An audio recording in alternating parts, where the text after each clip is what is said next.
الناس من الجنة والناس سبحان ربك رب العزة عما يصفون وسلام على المرسلين والحمد لله رب العالمين. الحمد لله رب العالمين والصلاة والسلام على رسول الله وعلى آله وأصحابه أجمعين. Hayır şeyimizi Allah razı olsun. Kur'an-ı Kerim'in başarılı taslarımıza, alçalarımıza, kasıplarımıza Allah'ın biriktirmesi muhabbetimizde doğrusundan Allah'ın sahtayı Kur'an-ı Kerim'in Allah'a sağlıktır. Bu şerde eminle kulca yakın barşa bağırlarımızın otların basını kululardan Allah'ın barşasını yatkan cebin cevri torandır kaymasına mutlağı yaram Allah'ın özü rahmetini cennetin Biz endi başka altı kişinenin babamızdan taragan Hasan babamızlar ötküzde bayağıda Esken Şarıs'ta 2011'de. Odan keyin Jolşara babamızın ortakları ötküzde. Sosun barlık vakitte iştey özümüz oylaytımız. Biz kaşan bas kosamız. Kaşan biz Jeni babamızı uluktayımız. Kaşan o kişiye arnap biz as veremiz hep. Allah buyurup bugün sonun saat түсіп тұр. Allah bizim тілегімізді қабылдаған шығар. Сіздермен көрінесіз бірінші кездесіп отырмын осы жерде. Осы киелі Жанкент қаласы дейді мынау 9-шы ғасырда 9 мемлекеттің астанасы болған екен. Сол жерде, сол торпақта осы жердің ақсақалдарымен, игі жақсыларымен, апа жеңгелермен, әжелермен кездесуге өте қуаныштымын. Бүгінгі осы шараға келе алмай қалған, алыста жүрген тілегі бір, Жени бабам деп армандап жүрген, Жени бабамның ұрпағы деп жүрген жігіттердің аман болсын. Сіздердің жасаған тірліктерімді көріп, сіздердің жасаған дайындықтарды көріп, өте толқып тұрмын. Мұқта бір рахмет сіздерге. Камал дегенде балаларыңмен. Алматы қаласынан келіп тұрмын. Қарпақстанда туып өскенмін. Қарпақстанда бір ауданның әкімінің орынбасары болғанмын. Тек қазақ болғаннан кейін әкім бола алмадым. Қарпақ қызына үйлене алмадым, өзбек қызына үйлене алмадым. Жайлығын берсін.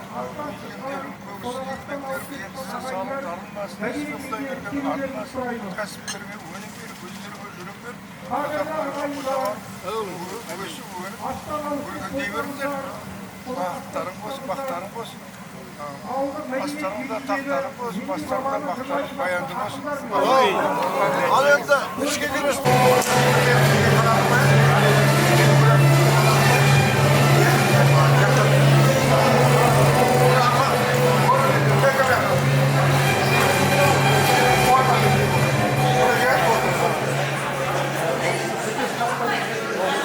Zor hürmetpен мақтан тұтамын қазалымды, әйгілі, әйтекедей қазарымды. Жанкент жерінің қорқықты дүние білген, әулие бегім ана мазарымды. Біреді бүгінгі күн мұны көптен, бұл жерден жібек жолы жүріп өткен. Қазалының кез келген қазарының жаны жаз, жүрегі нұр, түрі көктем. Қайырлы кеш, қадірлі қонақтар.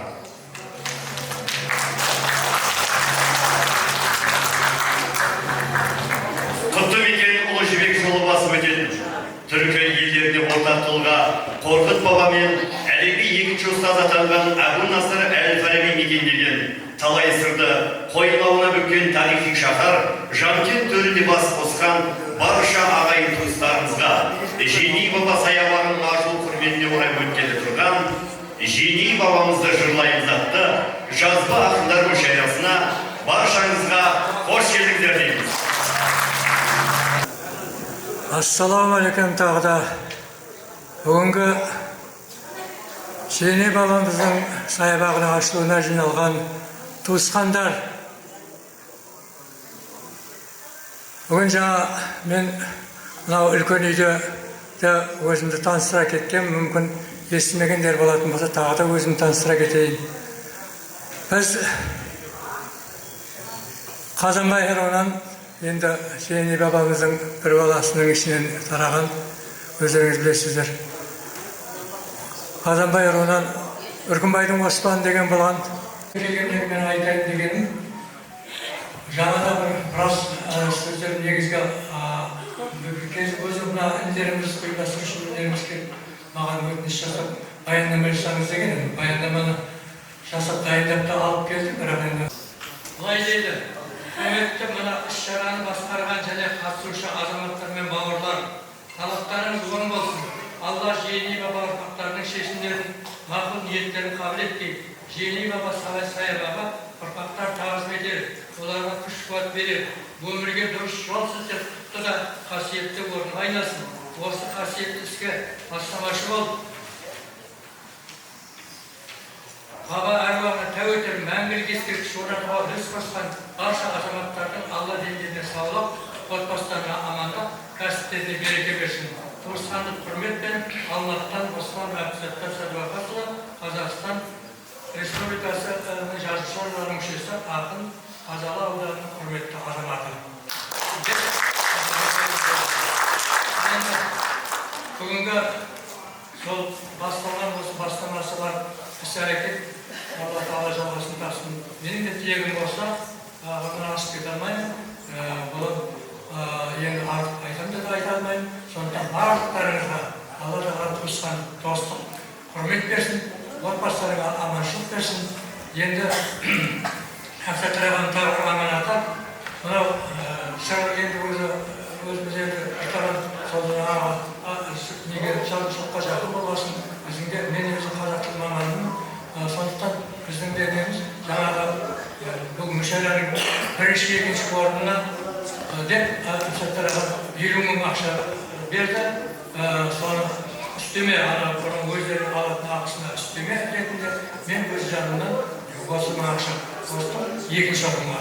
Сондықтан сол қазір енді сол бірінші екінші орын алған жігіттерді тап өзіміздің қалтамыздан шығарған құрметіміз бар.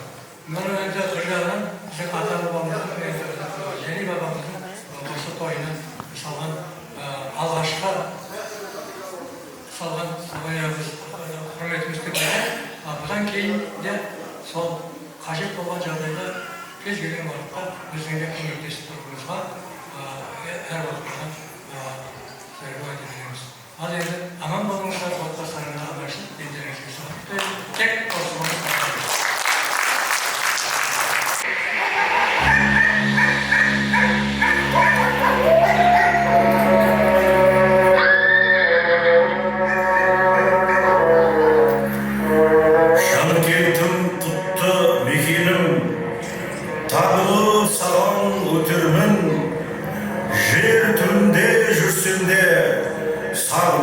Salam yedirmin.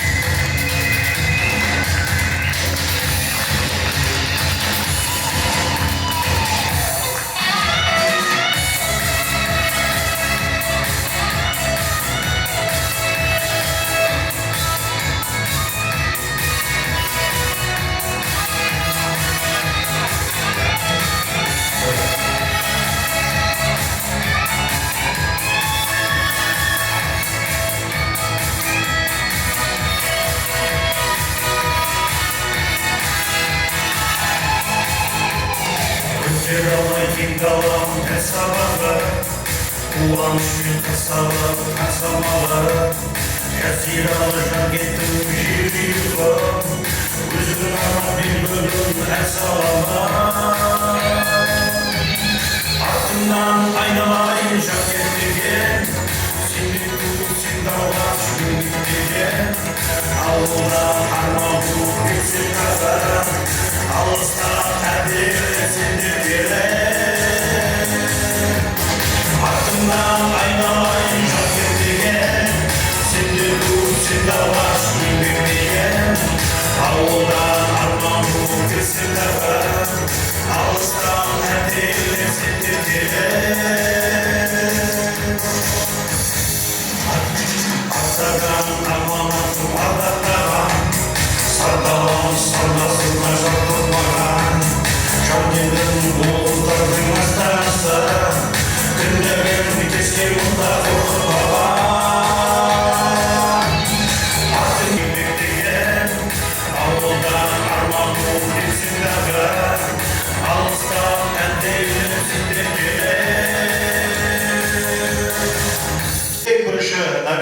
номинация, яғни мадақтау бөлімі үкілі үміт деп аталады. Осы бәйгеге жаңа тәрбиемен беріле қатысқан, өлең жазуға да жүрегі дауаламай, ең соңғы күндері ғана ағалар маған хабарласып өлеңді жариялаған үкілі үміт номинациясының иегері Қожабақлы 16 жасар Нұраш Рай. Қолшы болатын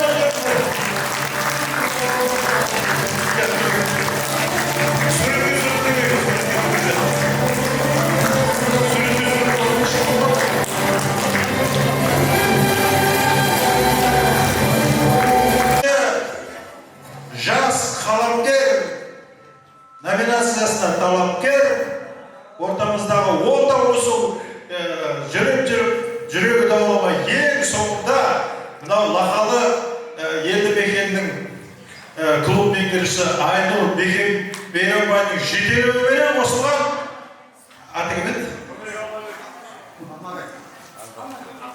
Алмабек Абдрахман.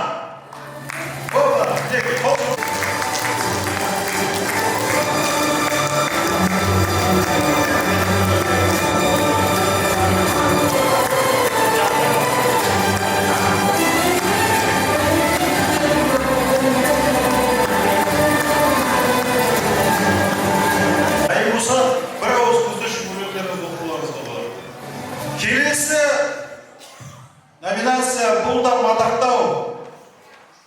Бұл сонау жерден ағдарылтып келген, сонау кейіне Тараздан келген Нақсұлу Ержігітке қол шапалақ.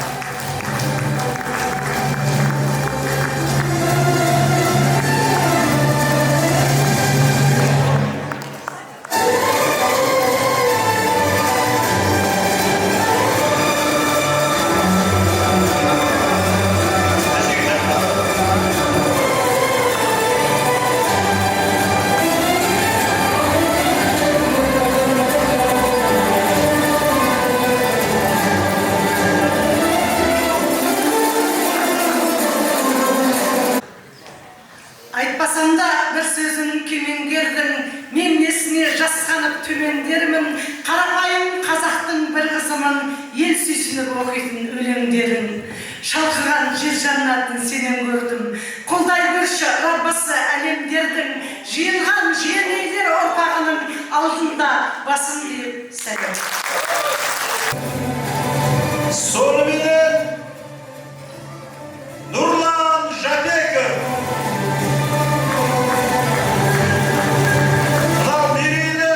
үшінші орынға деп.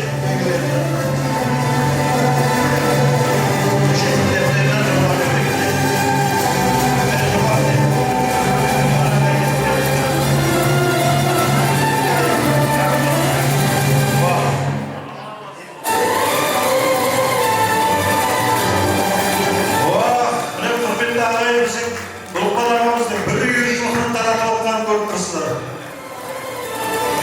Нұрболат Бекетаевтың құрметіне қол шапалақтаңыздар. Бүгін келе алмай қалды.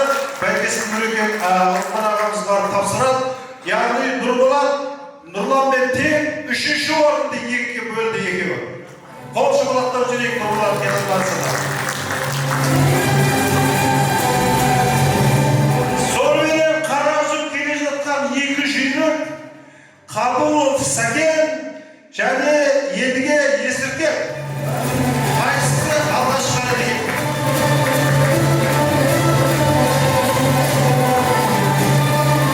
Соныменен жеңіл бағаны жырлаймын ақындар мүшәйрасының бас бәйгесінің иесі Едіге Есіркеп 100 мың теңге ақша.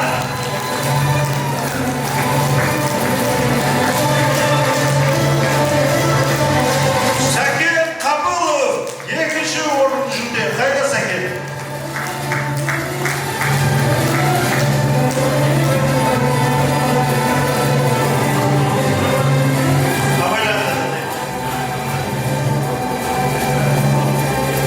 Мына Сәкенге қараңыз.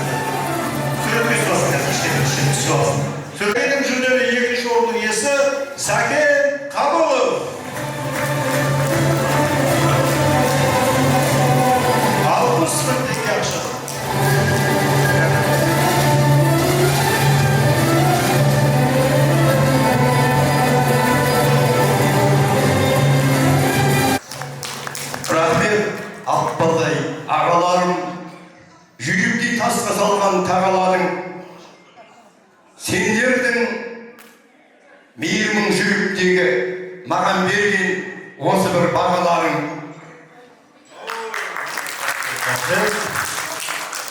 Сонымен Ақтар мүшәйрасының қатысқан жігіттерге, қыздарға тағы да рахмет айтайық. Айта беріңіз. Қадірлі қонақтар, мүшәйраның екінші орын иегері Сәкен Қабыловқа, филология ғылымдарының докторы профессор Жеңіс Сәдуақасұлы атындағы арнайы жүлде 30.000 теңге.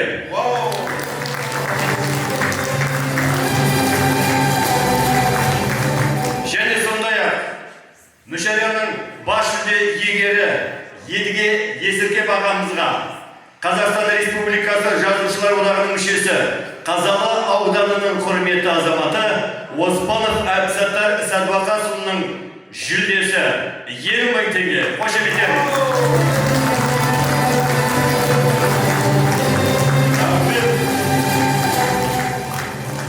Қонақтарымызды, жүлдегерлерімізді сәл алға жылжып, бүгінгі мүшәйраның тарих бетіне жазылсын деп естелік суреттетейік. Руслан Ахмет шақырамыз. Арнайы Қызылордадан келіп отырмыз.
Assalamualaikum armızınlar, Canken avlının torunlar elbey.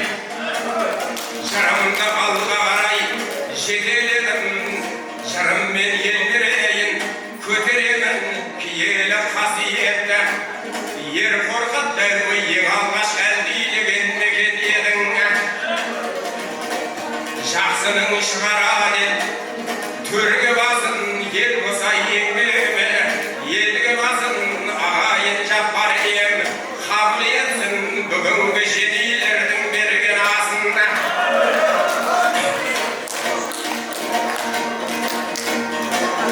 Sazana berge bak tuğlagan el, talay talay mahtana tandagan el, osu elde yengege edip terin tökkeyin bir kulak şırağın tındağın el. Belgile şahsılardın kızılgene, birim nurdu gördüm yüzündege, keşirdi ötkenlerдің altın tünevi, bugün doğru baklar beni üzülmedevi. Osындай жақсыларды бағаладым сөзіне әр, үлкендің әр аламын, мінеки ұрпақтарға таныстырып шақырған жедейін бабаларына. Сіздерсіз бүгінгі асқа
Қайырлы кеш бабаның қасиеті мен дананың өсиетін бойына жинаған қадірлі қауым.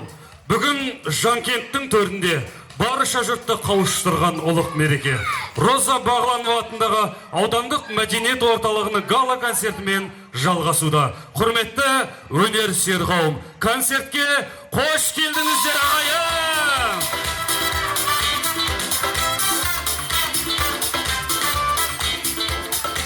Ел бірлігін ұлықтаған, татулық пен берекенің айғағы болған думан өз мәнінде өтуде. Өз ұлдарыңыз Асылбек Көшербаевтың орындауында ауылым әнін қабыл алыңыздар. Құрмет қошеметтеріңіз болсын ағайын.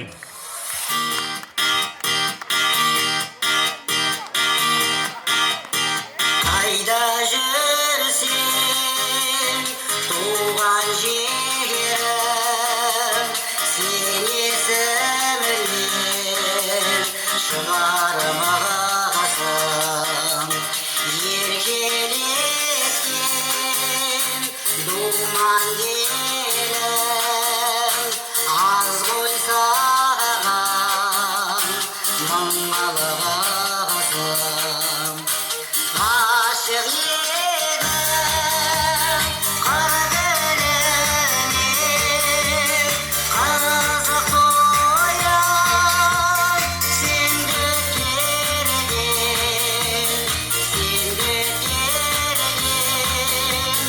әр күнімді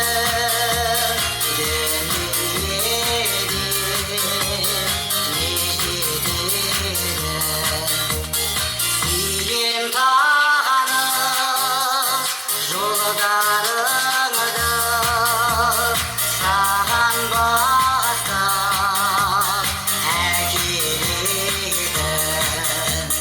Сүйем жасым талдарыңды, жәңгіләзір әкелетін. Сүйем айран гүлдеріңді, мөлдіреуінен қарайтып.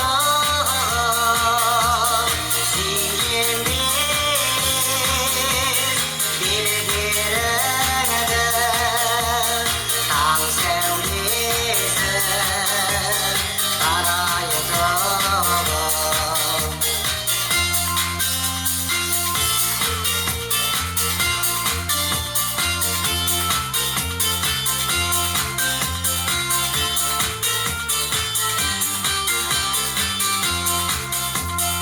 Саған жырдым сияр арнаған, қиял құсым туған жерім, туған жерім.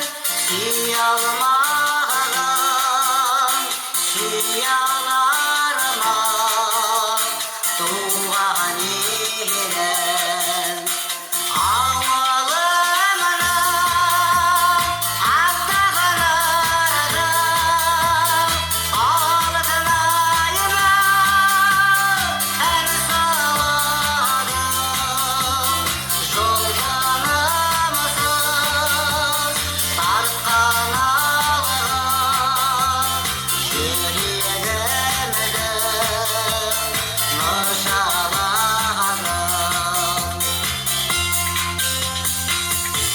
Сахна төрінде Серғазы Әсел биле-биле әнімен.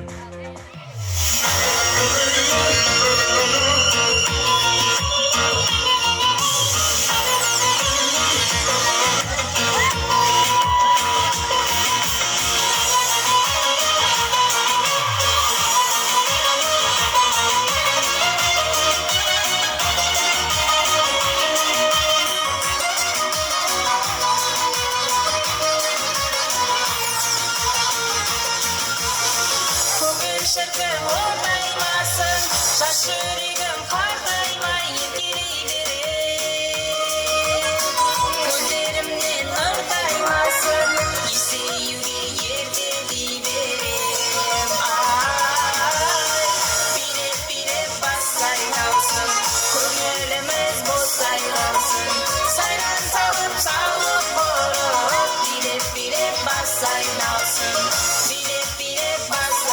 kalsın, köngülümüz bozay kalsın. Sayran salıp salıp vurup, bilek bilek basay kalsın.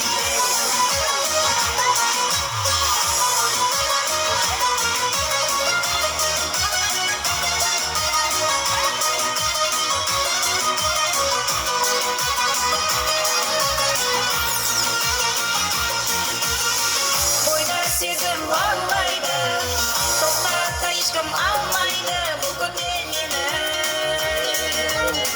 şarlak gibi şarlaylardı kıvançta жүргüm gelirdi ay bilek bilek bassay kalsın köngülümüz bozay kalsın sayran salıp salıp vurup bilek bilek bassay kalsın bilek bilek bassay kalsın köngülümüz bozay kalsın sayran salıp salıp vurup bilek bilek bassay kalsın.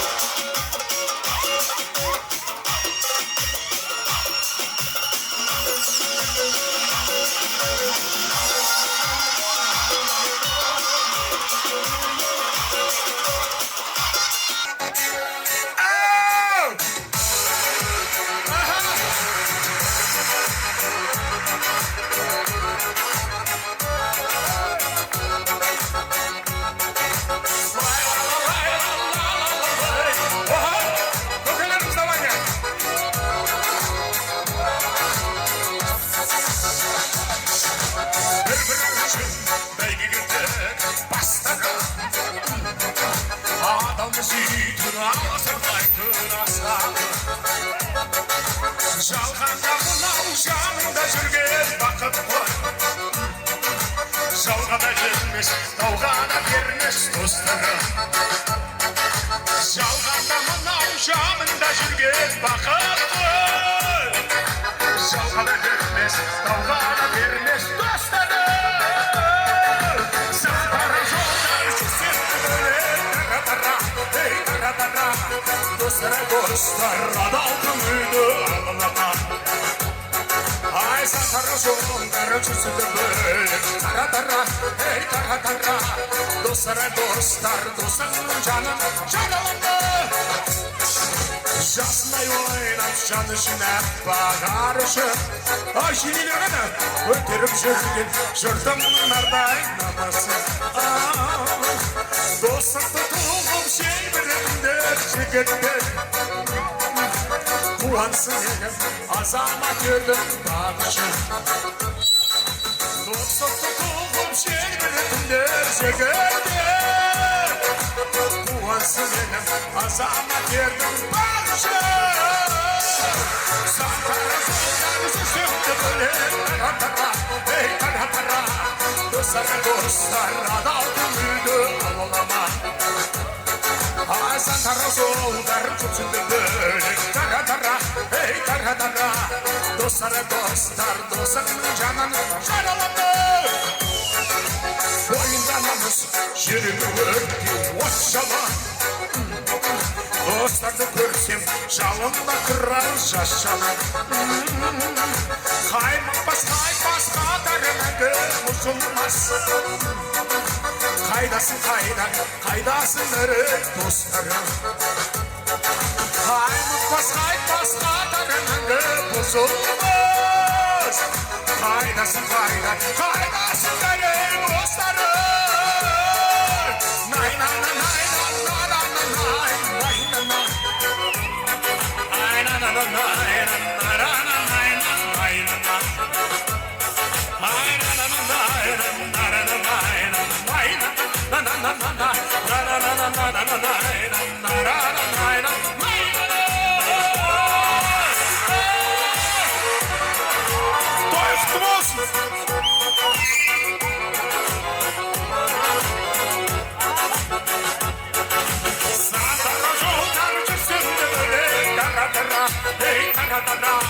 Dostlara dostlar, adal gönüllü alama Ay santara jolдар жүрсінде бөлек тара-тара, ей тара-тара Dostlara dostlar, dosыңның жанын жаралама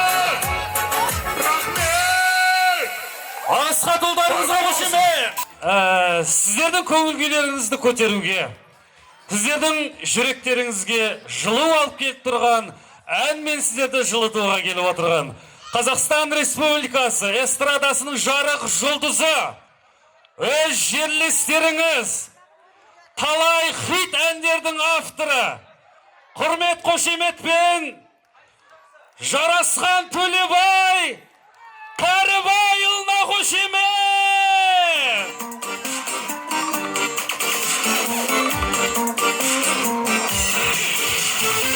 Ассалаумағалейкум баршаңызға!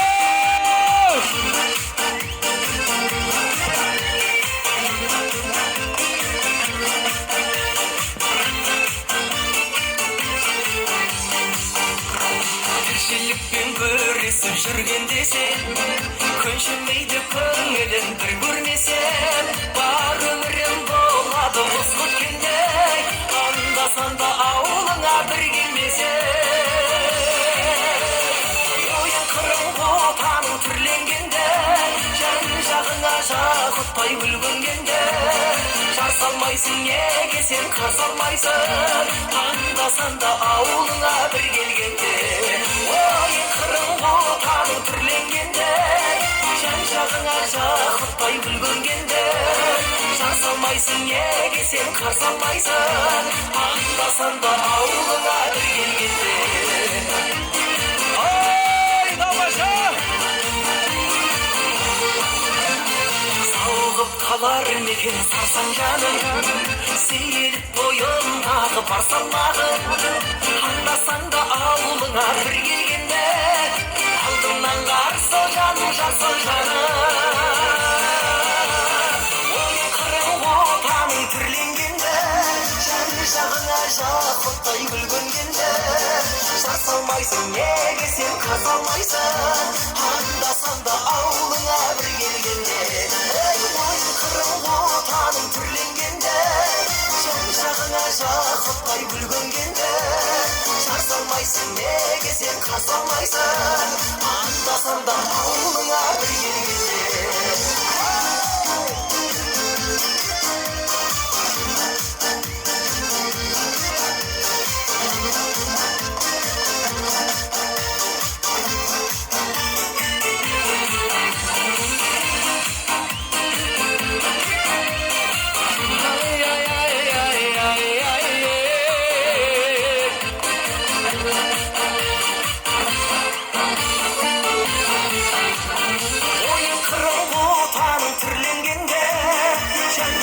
Жақұтпай бүлгінгенде, жар салмайсың неге сен қар салмайсың, анда-санда ауылыңа бір келгенде.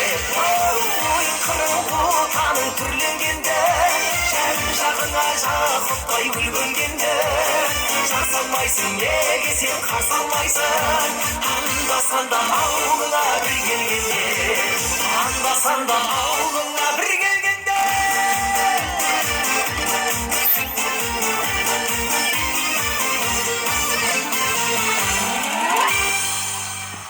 Ой, рахмет! Енді осы жердегі барша ағайынның құрметіне Қазалы ұраны деген бір ән бар еді ғой. Соны орындап берейінші, қабыл алып отырыңыздар. Барша қазалылық елдің ағайындарының құрметіне өркендеуден шыққан, бүкіл Қазақстанның түкпір-түкпірінен шыққан жеңелердің құрметіне. Қайдасыздар жеңелер, бір айқайлап қойсаңыздар.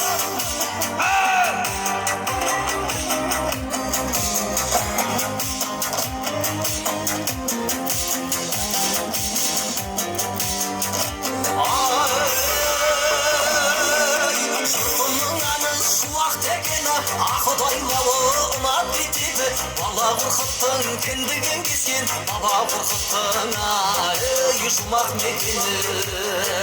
Ақиқат сөйлер ар үшін ханға, әділетті қой бәрі үшін алла. Тауы жоқ деме тұран даланың, қалғанда биік айы намысын барға.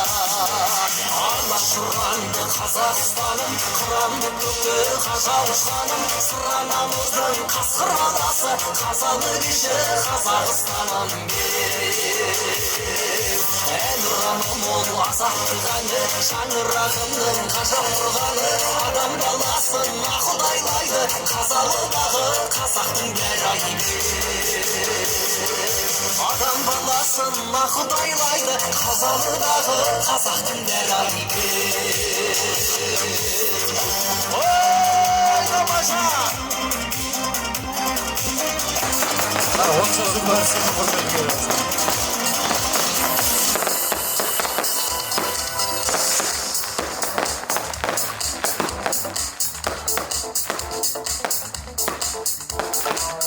Отшашы түсіріп алыңыздар, бәріміз тамашалайық.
Сарқылмас сұлу сырдың жағасында, Жәнгент бірлік қожабағы арасында, ашылды жиеней баба сая бағы, Сырлыбай тамы мен мұндалап тұрғасында.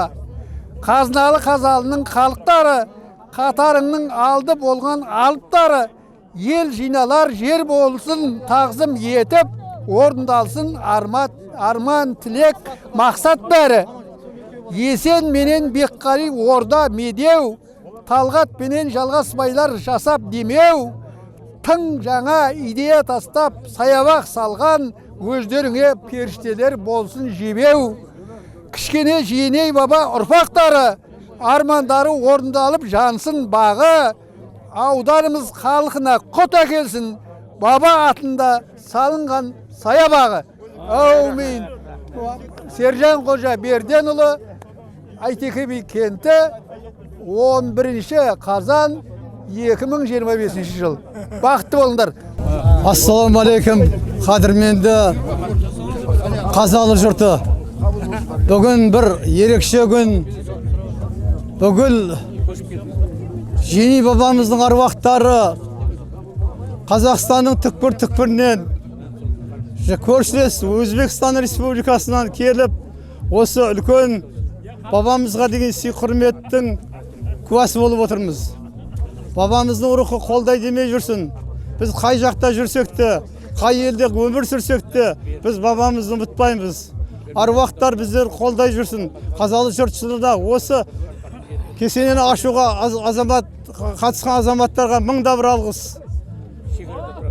Бүгінгі бабамызға арналған үлкен шара бәрімізге құтты болсын. Еліміз аман, халқымыз тыныш болсын. Аман болыңдар ағайындар. Алматы қаласынан келіп тұрмын. Жиенеймін, бүркітбаймын. Бұрын Өзбекстанда туылғам, Қарақалпақстан Республикасында Қараөзек ауданының әкімінің орынбасары болғам. Осы орайда саябақтың салтанатты ашылу рәсімінің алғы сөзі аудан әкімі Есмаханов Алмасбек Әбілқасымұлына беріледі.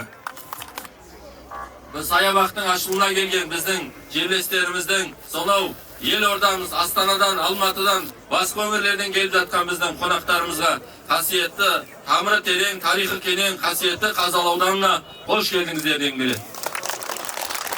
Саябақты салған біздің жерлестерімізге, бастамашыларымызға, қолдаушыларымызға алғысымызды білдіреміз. Қазақта сөз бар ғой, тапқан шашатындар бар, тапқан басатындар бар. Ал бірақ осы саябаққа келген кезде тапқан шашып елге болсын деген азаматтарға алғысымызды білдіреміз. Қазақ елі мәңгілік ел болсын, сірелі жасар жайнай берсін, қасиетті Қазалымыз көркейіп дами берсін.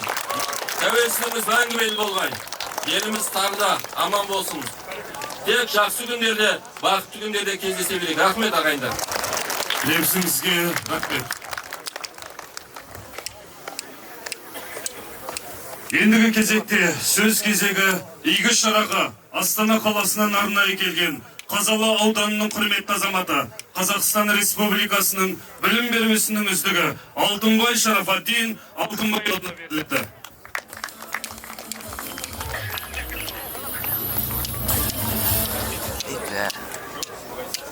Құрметті Алмасбек Әбілқасымұлы, құрметті өшіге жиналып тұрған барша қалайық.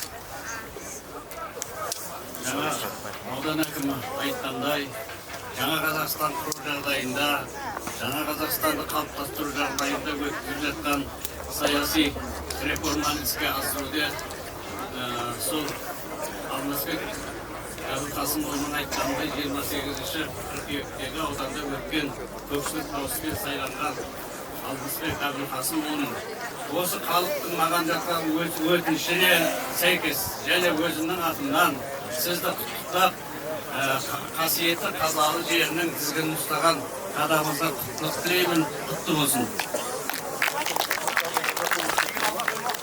Сіз Қазалы топырағына адамды бір жақсы бір ниеттер болады, ырым болады. Сол білім күнінің қарсаңында сайландыңыз, қарттар күнінің қарсаңында сайландыңыз. Сіз ұстаздар күнінің қарсаңында сайландыңыз. Және осы өкілдердің басты ақсақалдармен, алдын қатарлы ұстаздармен мектептерге барып, кездесу өткізіп, соларды құттықтадыңыз. Біз әлем желіден үлкен ақсақалдардың отбасына болып, соларға сәлем беріп, құрмет көрсеткеніңізді біліп отырмыз. Халықтың бәрі осыны біліп отыр. Сондықтан да сізге көп рахмет. Қазалы ауданының құрметті азаматы деп жатыр. Сондықтан да тағы да айтамын, терең мағыналы сөз сөйледіңіз. Сізге көп рахмет. Қалған ісімізге ерген ұрпақтарға өзіміздің әлде де болса жасайтын үлгі өнегелеріміз бар. Соны көрсете берейік. Тағы да бәріңізге саябақ құтты, мәдени ошаққа айналсын. Біздің жүргізетін идеологиямыздың қара қазаны болсын. Рахмет. Лепсіңізге рахмет. Әбеке.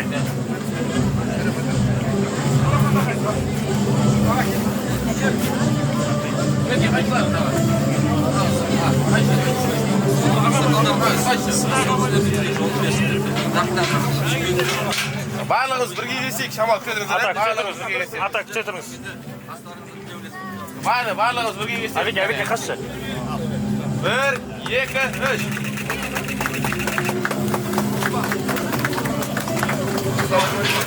Баршаңызды осынау әсем саябақтың ашылуымен шын жүректен құттықтаймыз. Қошеметтеріңіз болсын. Осы саябақтың алғашқы тал төктерін отырғызу рәсімін бастайтын боламыз. Құрметті Жанкент ауылының тұрғындары, жаңа саябақтарыңыз құтты болсын.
қуаныштымын. Біз осы Қазалы ауданының ауызбіршілігіне таң қалдым. Құдай Алланың қуатыменен осы бірліктеріңіз мәңгілік болсын айналайындар. Бірліктеріңіз. Көптен бері көрмеген туысқандарымды барлық Қазалы ауданының жандарына рахмет.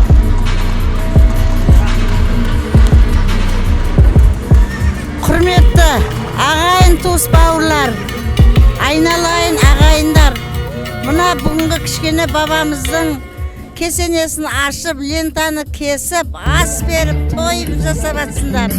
Халқым, елім, туған жерім, сіздердің барлығыңыздың жасаған қызметтеріңіз Алладан қайтсын. Барлығы бұл бір ауызбіршілік. Осы Қазалының ауызбіршілігі әрқашанда мықты болсын. Алла тағала сіздерге бере берсін, Алла тағала үйе берсін. Сонау алыстан келген, Қарақалпақстаннан Тақтагүлден, Алматыдан келіп отырған, онан да басқа белестерден келіп отырған, Астанадан келіп отырған белес азаматтарға, қыздарға, әжелерге бәріне бір мыңда бір рахмет. Мен ризамын халқына. Сау болыңыздар. Жастар қызмет жасап жатсыздар. Осы жасап жатқан қызметіңіз Алладан қайтсын.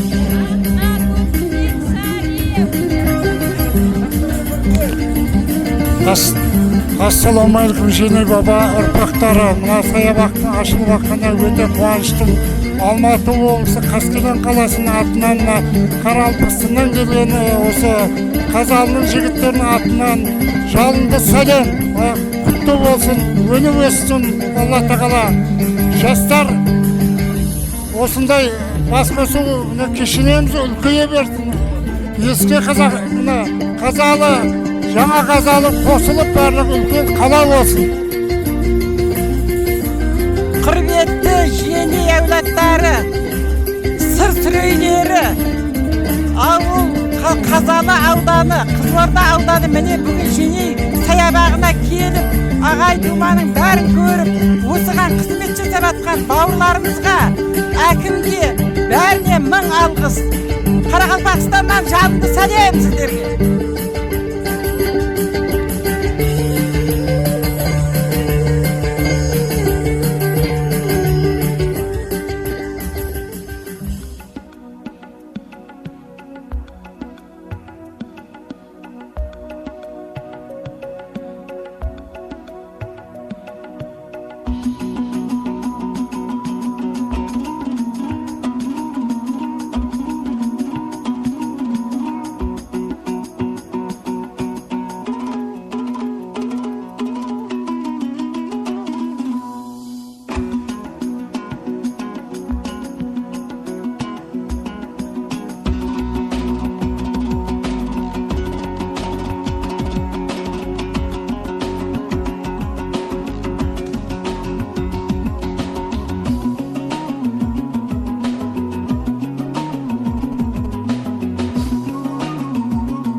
Бүгін Жанкент төрінде барша жұрттың басын қосқан ұлық мереке, ұлағатты той жалғасуда. 2 күнге ұласқан мереке елдіктің, бірліктің, ынтымақтың айғағы. Жалпыға ортақ қуанышқа айналған бұл игі шараға ауыл азаматтары да, алыс жақыннан келген қонақтар да куә болды. Қашанда халқымыз үшін ауыл руханиятымыздың темір қазығы, ұлттық құндылықтарымыздың алтын бесігі, береке мен байлығымыздың бастауы. Ауылдың таза ауасын жұтып, тұнық суын ішіп, көркем табиғатынан қуат алып өскен әрбір азамат өзі туған топырағын барынша қадірлеп қастерлеуге тиіс. 4 түлігін түлетіп, егісін жайғалдып, шаруасын өрге сүйреп отырған ауыл қайнаған еңбектің және ұлттық руханияттың қайнар көзі іспеттес. Гүлденсе ауыл гүлденсін дегендей, бүгінгі еселі қуаныштың ел ертеңіне берері көп. Ауыл орталығының сәнін келтірген саябақ ауыл тұрғындарының мерейлі мекеніне айналары хақ. Игі істің бастаушысы және жасаушысы болатыны анық. Белін бүкпей аз уақыт ішінде осындай демалыс бағын ауыл тұрғындарына тарту еткен барша ағайындарға алғысымызды білдіреміз. Аудан әкімінің алғыс хатымен марапаттау рәсімін бастаймыз. Аудан әкімінің алғыс хатымен Нұрнияз Төлебайұлы марапатталады.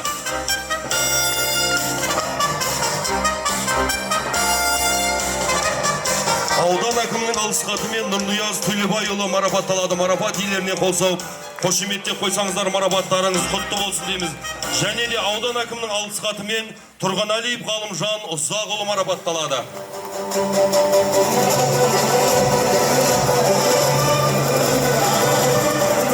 Аудан әкімінің алғыс хатымен Қонысбек Аралбайұлы марапатталады.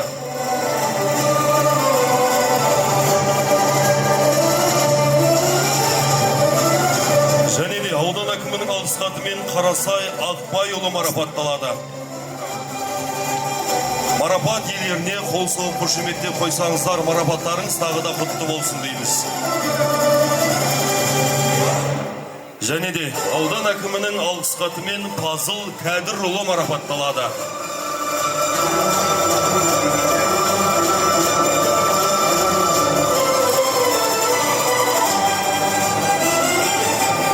Аудан әкімінің алғыс хатымен Кәрібаев Темір Махамединұлы марапатталады. Және де аудан әкімінің алғыс хатымен Үркімбаев Қуаныш Ғабитұлы марапатталады.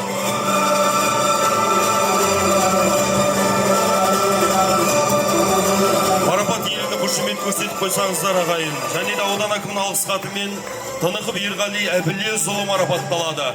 Марапат иелеріне қол соғып қошемет көрсетіп қойсаңыздар. Және де аудан әкімінің алғыс хатымен Әбіл Жалғасбай Шарапұлы марапатталады. Марапаттарыңыз тағы да құтты болсын дейміз. Және де аудан әкімінің алғыс хатымен Көлдейіп Байғабыл Ахметұлы марапатталады. Марапат иелеріне қошеметтеріңіз болсын ағайын. Және де аудан әкімінің алғыс хатымен Мәлиев Сәкен Есенгелдіұлы марапатталады. Марапаттарыңыз құтты болсын дейміз. Марапат иелеріне қол соғып қошемет көрсетіп қойсаңыздар. Марапаттарыңыз құтты болсын, сіздерді естелік суретке түсуге шақырамыз.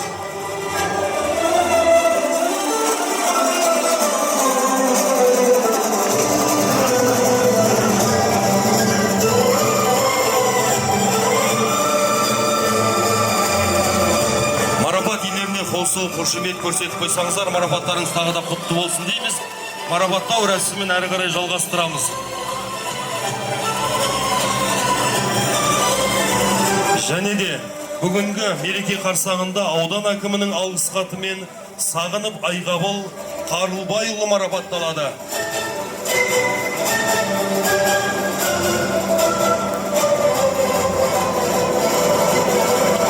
Бөрекешев Мәлік Бөлекбайұлы аудан әкімінің алғыс хатымен марапатталады.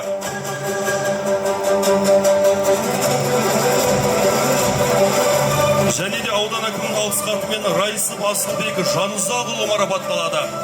Марапаттарыңыз тағы да құтты болсын дейміз. Және де аудан әкімінің алғыс хатымен Романов Нұрқасым Қуанханұлы марапатталады. Марапат иелеріне қол соғып қошеметтеп қойсаңыздар. Және де аудан әкімінің алғыс хатымен жол болсынып сайлау Қанбайұлы марапатталады.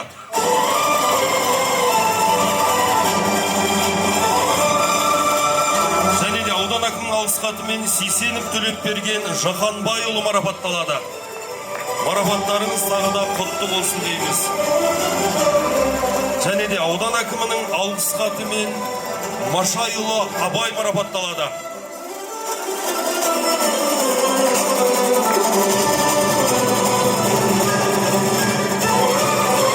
Марапаттарыңыз тағы да құтты болсын. Аудан әкімінің алғыс хатымен Шарапат Нажауұлы марапатталады.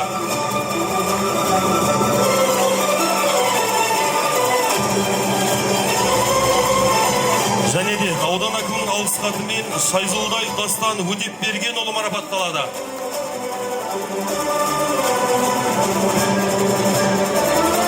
Және де аудан әкімінің алғыс хатымен Абдырасулиев Серік Әбдірасулұлы марапатталады. Марапат иелеріне қол соғып қошеметтеп қойсаңыздар, марапаттарыңыз тағы да құтты болсын дейміз. Және де аудан әкімінің алғыс хатымен Жаңылып Қазыбек Рейісұлы марапатталады.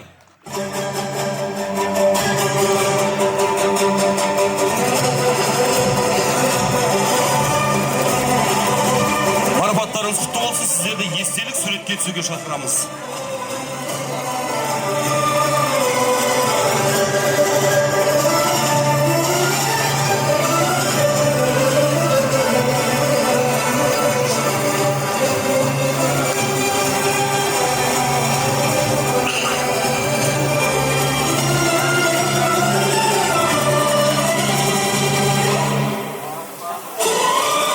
Марапаттарыңыз құтты болсын. Марапат иелеріне қол соғып қошеметтеп қойсаңыздар, ағайын.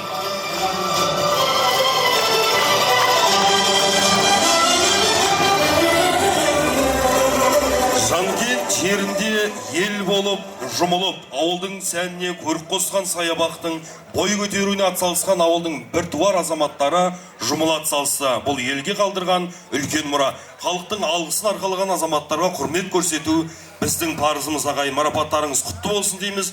Ауылдың атын шығарып мерейін асқақтатар арлан азаматтарымыз арта берсін, ағайын. Келесі кезекте дарын мемлекеттік жастар сыйлығының лауреаты белгілі жырау Күнсұлу түрікпен қыздарыңызды қол соғып қошеметтеп қарсы алыңыздар. Армысыздар, қадірлі Жанкент елінің тұрғындары. Той қазыналы болсын, бабаның рухы қолдасын.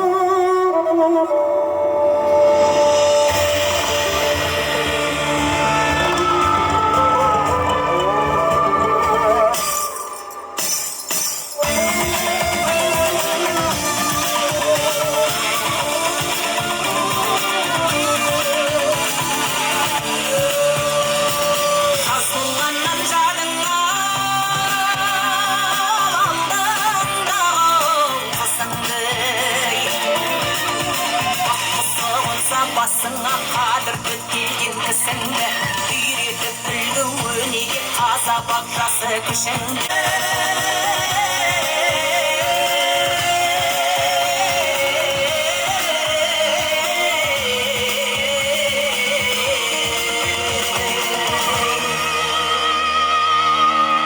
Көп рахмет.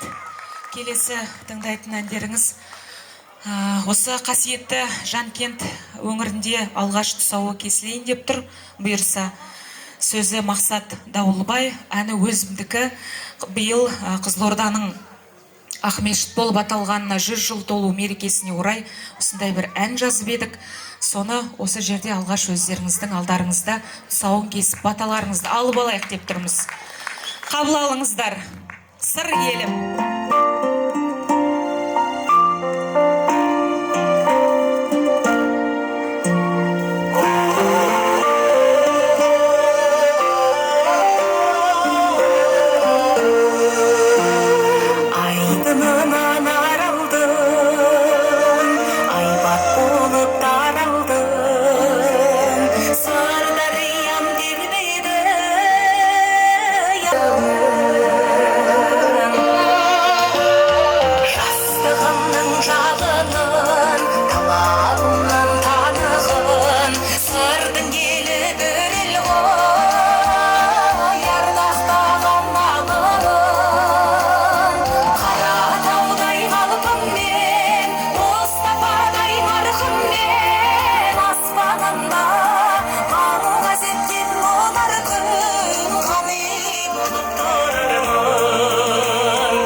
заманда маңға жеткен олар күн ғани.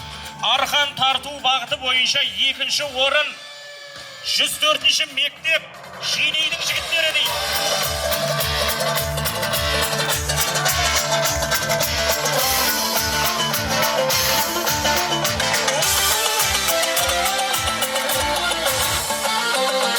Мамылып едіге Мырзалиев Ақан ерекеңдер бастаған топ мінекей.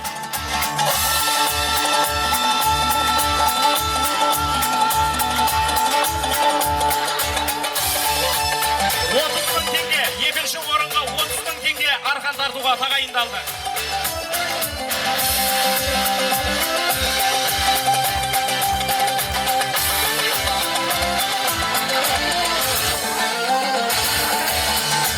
Рахмет. Арқан тарту бойынша сіздердің зор қошеметтеріңізбен бірінші орынды жариялаймыз. Спорт мектебі. Қай жақтың спорт мектебі? Қазалы ма? Ал бәрекелді. Қазалы аудандық спорт мектебі бірінші орын.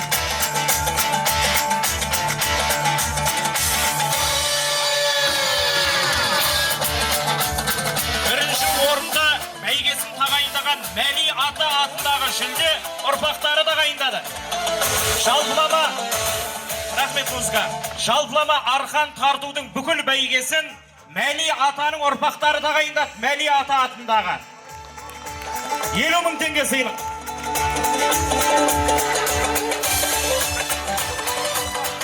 Рахмет барлық жігіттерге мінекей. Ұрпақтары келіп, аталарының атынан бәйге тағайындап жатыр.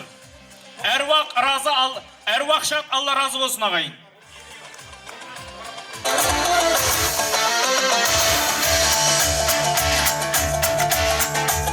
Жалғасбек Мақсат марапатталады. Бәйгені тағайындаған Кеулімжай ата ұрпақтары. Рахмет көп азаматтарға.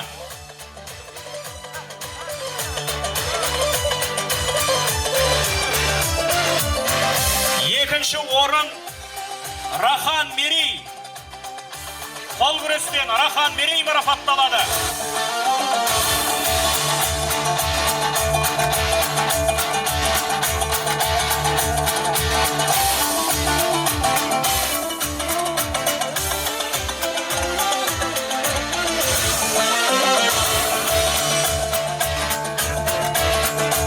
Рахмет. Бірінші орынмен марапатталады. Қол күрестен бірінші орынды иеленген Өмірбеков. Кім дейді? Әділет. Ай азамат. Өмірбеков Әділет бірінші орынды иеленді.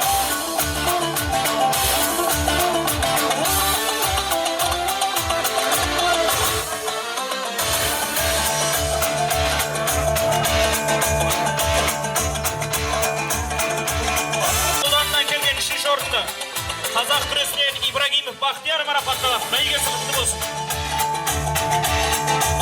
Өткелбай ата атындағы жүлде ағай. Ұрпақтары болса өз қолымен табыстаса тіптен жақсы. Бар ма ағайындары? Өткелбай ата атындағы. Бар ма?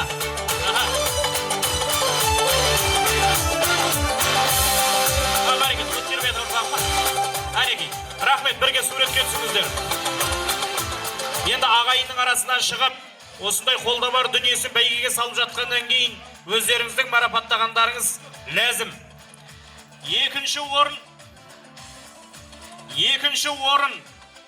100.000 теңге сыйақыны Бекбауылов Бекқали ағамыз тағайындапты. Қазалы ауданының, Арал ауданының құрметті азаматы Бекқауылов Бекқали 100.000 теңге екінші орынды тағайындады. Оған еге болған Тұрымбетов азамат, Арал ауданы.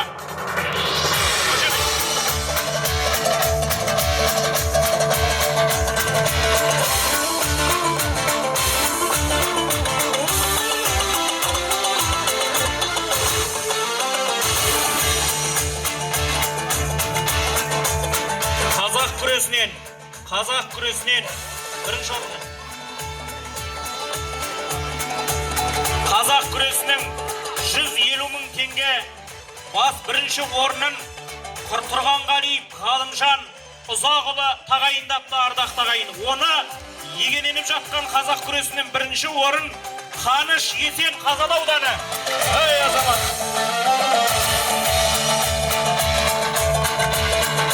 Бәрекелді. Бірінші орынның бәйгесін ағайындаған Құрбанәлиев Алымжан Ұзақұлына рахмет айтамыз.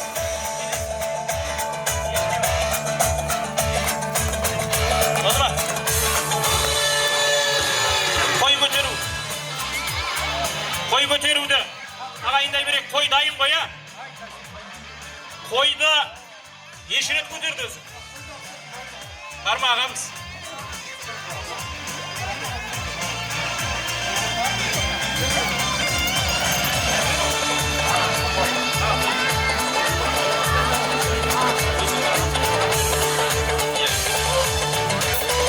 Ассаламу алейкум, құрметті ағайын бауырлар.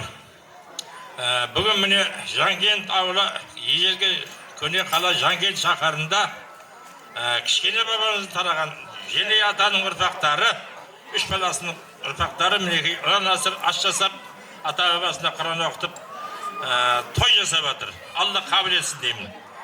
Осы тойға майда баласы Төлебай Жұмахмет деген ағайды екі шалдың балдары бәйге тіккен. Соның ішінде майда баласы Жұмахмет атамыздың балдары қой көтеру жүлдесін тағайындаған тұғын. Сол жүлдені табыстау маған беріп тұр. Балдары енді Алматыдан жұмыс бабы бар. Семьялы жағдайлармен келе алмады. Мен осы Төлебай Жұмахмет атаның күйеу баласымын. Сондықтан маған тапсырылды осы жүлдені хабарлау. Ал енді баршаңызға да амандық тілеймін. Елі жұртымыз аман болсын.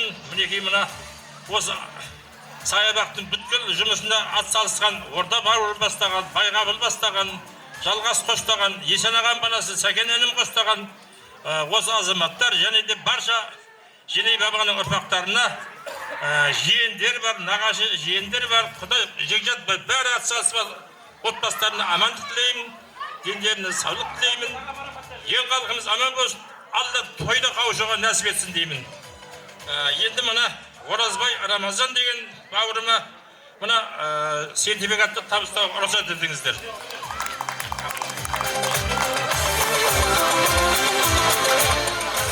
«94 рет қойды көтеріп мінекей. Мына ақ қойды 94 рет көтеріп, оқ бойы озып шығып егеленіп жатыр. Рахмет. Бір көтеру уақыты бойынша 3-ші орын.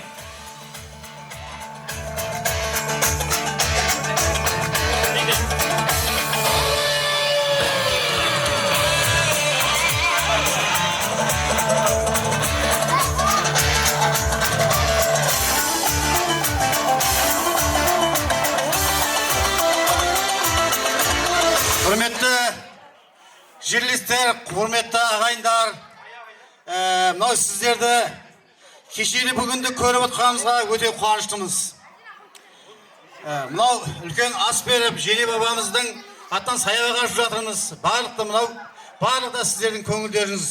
Сондықтан бабамыздың саябағы жаңағы құлпыра берсін. Соның ішінде үлкен жақсы біздің бала-шағамыз ойнап күліп жүріп бақытты өмірлер сүре берсін. Енді мынау бізге бұйырған екен.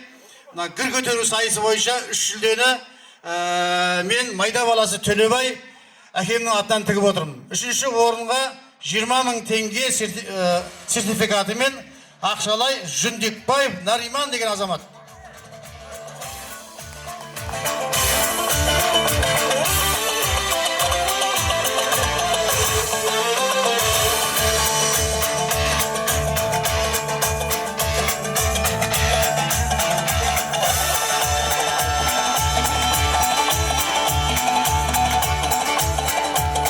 Екінші орын 30.000 теңге жүлдені Бақбек ұлы Бексұлтан деген азамат.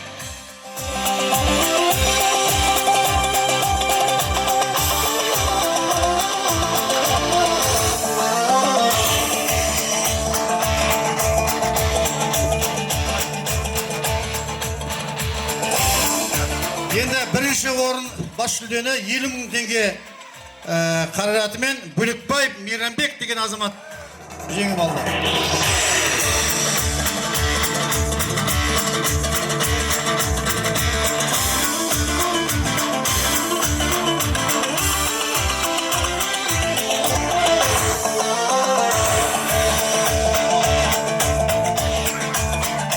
Құрметті ағайындар, енді осындай біздің жүлдеміз тігіліп жатыр. Бұл енді орамал томбалма жол болады деген. Сондықтан барлық кезде біз сыртта жүрсек те көңіліміз өркендеуде. Себебі үші туып өскеннен кейін кешелей бұрынғы келіп көптен көрмеген ағайындарды көрісіп, құшақтасып, бар жақсылығымызды айтып жатырмыз. Сондықтан тойымыз тойға ұласи берсін, әрқашан амандық болсын. Тойда кездесе берейік. Мына балдарымыздың өнері үстем бола берсін.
Құдайым қабыл болсын садақаларыңыз.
ие болған 47 номердегі Асылтас қадырлағайын. Ат иесі Нәметқұлов Бақытжан, бапкері Бақытжан, шабандозы Абылай, Жамбыл облысы Көгершін ауылы. Жүлделі 4-ші орынға ие болған Еркетай, ат иесі Нұрбол, бапкері Еркеш, шабандозы Нұртас, Шолаққорған. Жүлделі 3-ші орынға ие болған Үштерек есімді тай қадырлағайын. Ат иесі Ырсалиевтер әулеті, бапкері Ержан, шабандозы Шынтас, Қазалы ауданы Шәкен ауылы. Жүлделі 2-ші орынға ие болған 92-ші номердегі Ұлытау, ат иесі Серікқали ағамыз. Бапкері Мейрамбек, шабандозы Нұрболат, Бекарыстан би ауылы. Қадырлағайын, енді кеше Серікқали ағамыздың тайы Қызылорда облысында болған тай бәйгесінде жүлделі 1-ші орынға ие болды. Қадырлағайын, Қызылорда облысы Қазалы ауданының намысын қорғады ағайын сол тай. Мінекей, жүлделі 1-ші орынға ие болған Ғасыр есімді тай ағайын. Мінекей, ат иесі Талант, бапкері Бауыржан, шабандозы Ерсұлтан, Жамбыл облысы Қордай ауданы. Мінекей, бүгінгі тай бәйгесінде жүлделі орынға ие болған тайлармен, бапкерлермен, шабандоздармен барлығын таныстырып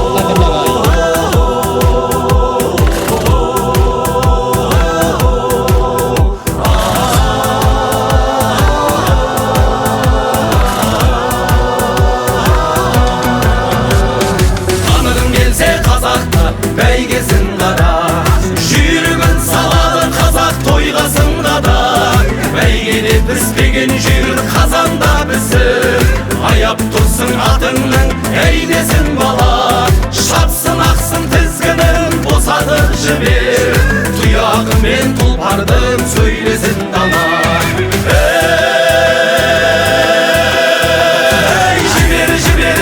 Жібер аттың басын, аламанда баппенен бақ туласын. Тегі бар, қаны бар, шарады жануар, ауыздықпен алысып шақ тұрғасын. Жібер аттың басын.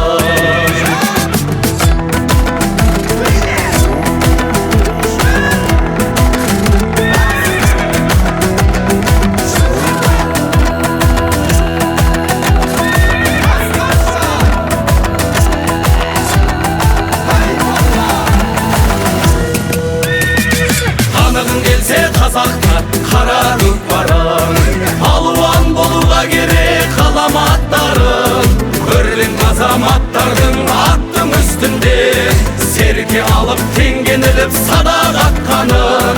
Көрдің бе нағыз қазақтың нар жігіттерін, көрдің бе көздеріндегі алауыттарын.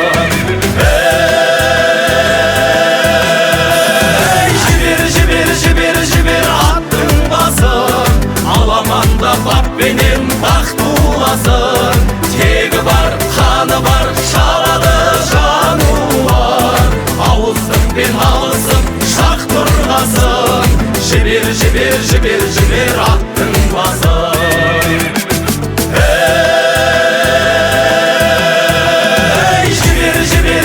Жібер аттың басын, аламанда баппенен бақ туласын. Тегі бар, қаны бар, шарады жануар, ауыздықпен алысып шақ тұрғасын. Жібер аттың басын. Жібер қане жібер аттың басын.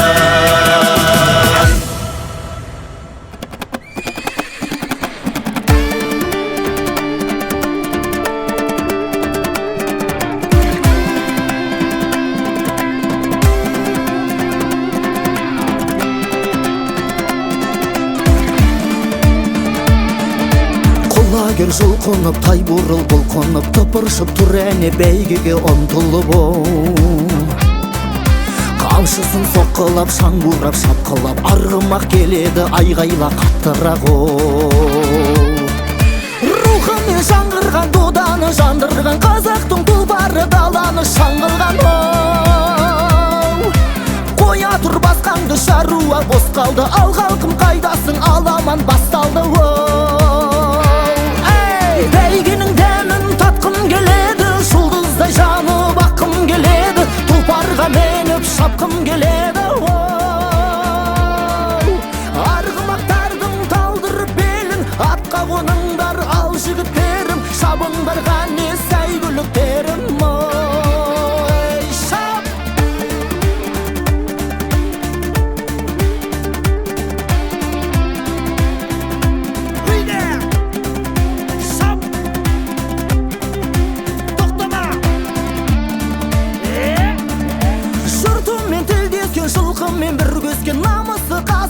бәйгемен үндескен ол. Сөз қонған бабасы, топ жарған баласы, дүбірмен рухтанған қазақтың даласы ол. Бәйгенің дәмін татқым келеді, жұлдыздай жанып аққым келеді, тұлпарға меніп шапқым келеді. Арғымақтардың талдырып белін, атқа қоныңдар ал жігіттерім, шабыңдар ғане сәйгүліктерім. Шапқан екей!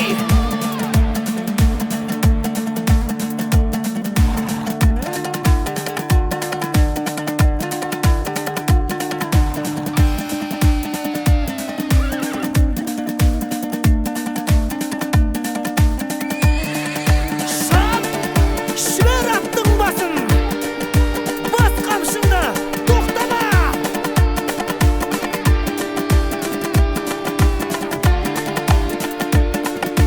Үйде!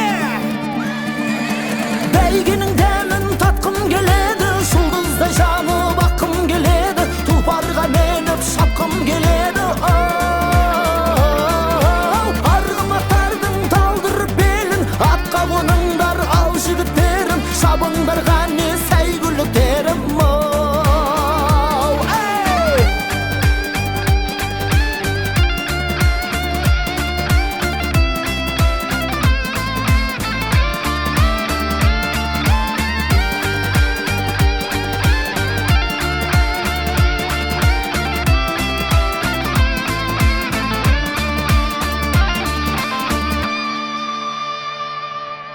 Республикалық деңгейдегі Құнан бәйгесінде жүлделі бірінші орынға ие болған 35 номердегі Торқа есімді сәйгүлік қадірлағайын. Ат иесі Талант, бапкері Бауыржан, шабандозы Ерсұлтан, Жамбыл ауданы Қордай ауылы қадірлағайын. Жүлделі екінші орынға ие болған 13 номердегі Қазына, ат иесі Дәурен, бапкері Айдар, шабандозы Абылай, Жамбыл облысы Лугабой ауданы. Жүлделі 3-ші орынға ие болған, бүгінгі 3-ші орынды берекесімен алған Береке есімді сәйгүлік. Ат иесі Күзембай, бапкері Сакен, шабандозы Абылай, Қармақша ауданы Дұронғар ауылы. 4-ші орынға ие болған 19-ші номердегі Еліктің лағындай болып бүгінгі Құнан бәйгесінде ерекше өнер көрсеткен Елік, ат иесі Руслан, бапкері Нұрбек, шабандозы Арман, Жалағаш ауданы Қаракеткен ауылы. Жүлделі 5-ші орынға ие болған 28-ші номердегі Қарагөз, ат иесі Нұрбол, бапкері Еркеш, шабандозы Нұртас, Түркістан облысы Шолаққорған ауданы. Ал қадірлағайын, енді бәйгені жүлде қадірлағай 5-ші орын 50 мың теңге ақшалай сыйақымен марапатталады. Және де тай бәйгесінен жүлделі 2-ші орынға ие болған тай 70 мың теңге ақшалай сыйлықпен марапатталады. Демеуші ардагер ұстаз Мырзабайұлы Орналы атындағы жүлде қадірлағайын. Тай бәйгесі жүлделі 4-ші орын. Және де жүлделі 3-ші орын қайда? Жүлделі тай бәйгесінде мен хабарлайында 5-ші орынды алдыңыздар ғой. Жүлделі 4-ші орынға ие болған 28-ші номердегі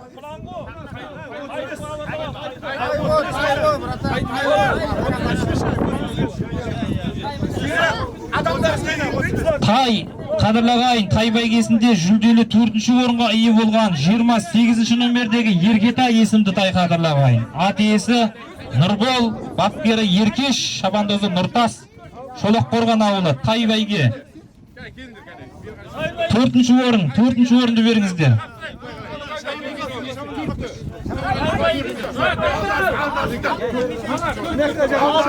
Ал қадірлағайын, енді 4-ші келген тайды тағы да бір хабарлап жіберейік. 4-ші келген 28-ші номердегі Еркетай, ат иесі Нұрбол, бапкері Еркеш, шабандозы Нұртас, Түркістан облысы Шолаққорған ауданы қадірлағайын.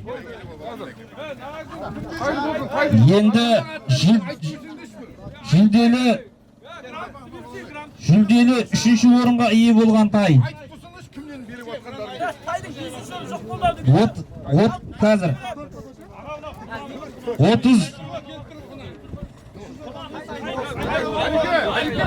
Үшінші жүлделі үшінші орынға ие болған 32-ші номердегі Үштерек есімді тай қадырлағайын. Аты иесі Ырсалиевтер әулеті. Бапкері Ержан, шабандозы Шынтас, Шакен ауылы. Жүлделі үшінші орынға ие болған тайға 100 мың теңге ақшалай сыйлық. Демеушілер Өтегенов Еділбек Сағындықұлы атындағы жүлде қадырлағайын. 91-ші жылғы жігіттердің атынан 100 мың теңге. Ай бәрекелді. Жүлделеріңіз құтты болсын.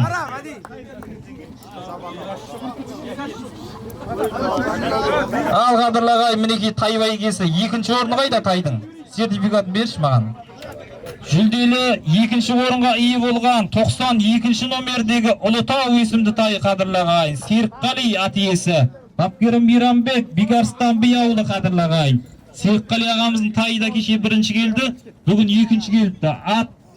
Демеуші Жалғаспай ұлы Қолдаспай Орынбай қызы Жазық атындағы жүлде. Жүлде тігуші баласы Жеңісбек қадырлағайын. 200 мың теңге ақшалай сыйлықпен марапатталады. Ұлытау қадырлағайын. Екінші орын.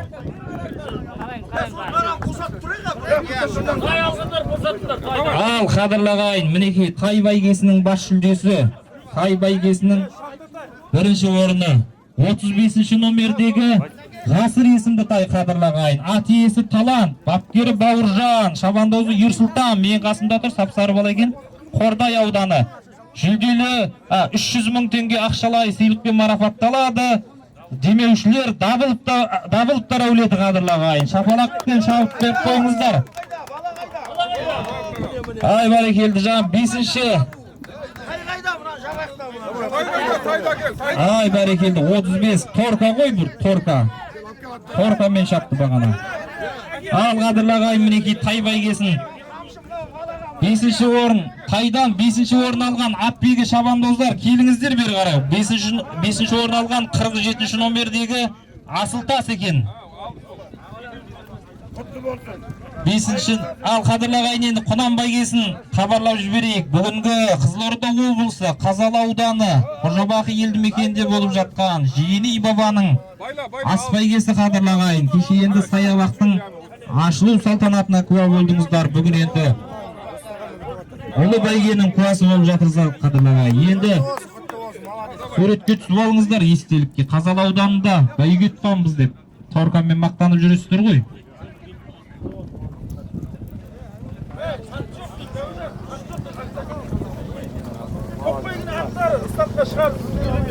Ал құрметті атбегілер, тоқ бәйгесі кіші аламан Қызылорда облысы көлемінде шабатын аламан бәйге қадырлағайын.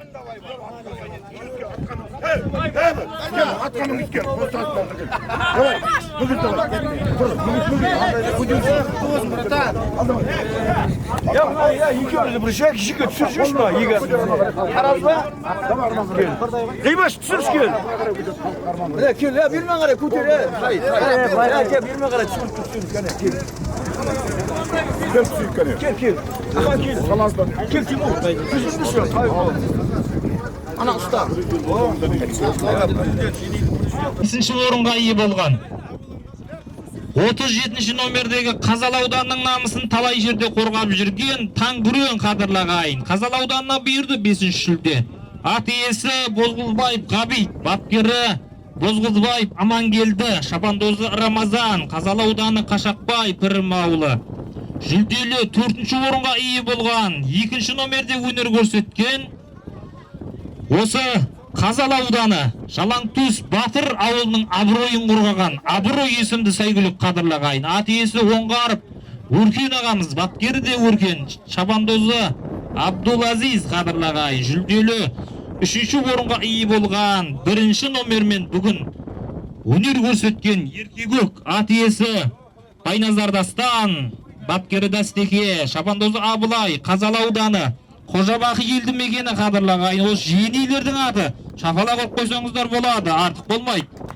Жүлделі 2-ші орынға ие болған 91-ші номердегі қанатына жел біткен Желғанат есімді сәйгүлік қадырлағайын. Аты иесі Меңдіхан, бапкері Ерболат, шабандозы Абылай, Жамбыл ауданы Байзақ ауылы. Жүлделі 1-ші орын 8 айналым 24 шақырым ұлаламан бәйгесінде жүлделі 1-ші орынға ие болған 47 номердегі Гүлфат есімді сәйгүлік қадірлі ағайын. Ат иесі Терлікбаев Арман, бапкері Тұрдабек Ермахан, шабандозы Нұр Ислам, Жамбыл облысы Қордай ауданы қадірлі ағайын. Енді аттың да мықтылығын мойындау керек қадірлі ағайын. Бұл Гүлфат есімді сәйгүлік шобандардың асында республикалық деңгейде өткен 8 айналым 24 шақырым ұлаламан бәйгесінде жүлделі бірінші орынға иеленіп 2 миллион теңге ақша ұтқан қадірлі ағайын. Одан кейін араға бір 2 апта салып Хангелді бабамыздың асында Сарбұлақ елді мекенінде үлкен республикалық деңгейде Тайбанмен таласты қадірлі ағайын. Тайбанмен таласты, Самалтаумен таласты. Ол Сарбұлақта бұл Гүлфат 3-ші орынға ие болды. Одан кейін кешегі Бозгөл елді мекенінде болған Сейіл бабамыздың асында Гүлфаттың қанжығасына 1-ші орын байланды қадірлі ағайын. Енді Гүлфат енді Қазал ауданына бәйге етіп жүргеннен кейін осы жаққа келе береді қайта-қайта.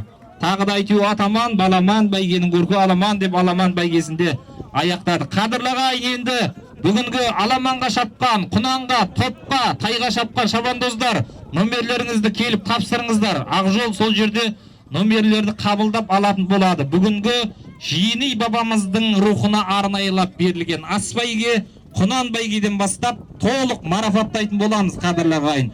Құнан бәйгенің сертификаттарына келіңіздер. Біз Құнан бәйгенің қағазын ашайық, сосын жайлап марафаттайық.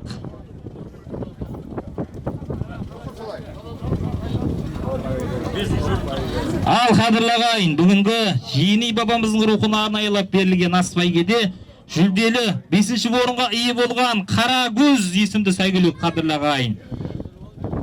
Түркістан облысы Шолаққорған елді мекенінен келген 50 мың теңге ақшалай сыйлықпен марапатталады.